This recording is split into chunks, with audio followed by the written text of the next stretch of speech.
A lesson from grandmother. My grandmother would send my parents handwritten letters from time to time. She'd start on the front of a sheet of paper. When that was filled, she'd continue on the back of the paper.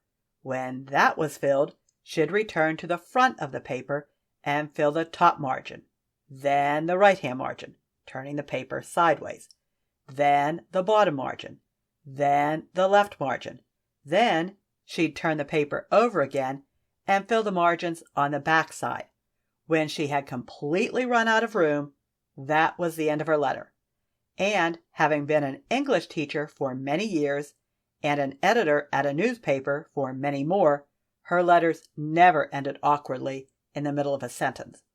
I thought it was humorous for her to do that rather than use another sheet of paper. Now I do the same thing in order to save paper, in order to save trees, in order to save the environment. Grandmother grew up in a time when paper was a luxury. It was not something to be wasted. Now, in order to reverse climate change and restore the natural ecosystem, I'd rather see trees planted than see them cut down, especially if it's just for paper. Grandmother learned how to use the internet and send email, but I think she only did that for work. I, on the other hand, use the internet and email for both work and pleasure.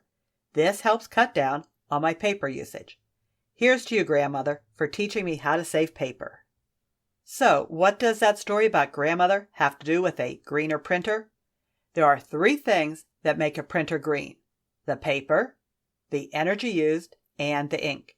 I'll address those things in that order, more or less. The easiest way to make your paper usage greener is to use less paper.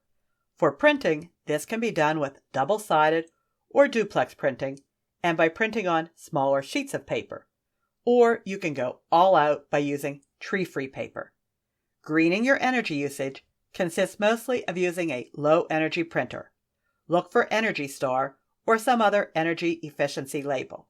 Printers usually need to be left plugged in when they're not in use. While they're plugged in, they use some energy from time to time. Greening your ink is perhaps the hardest part.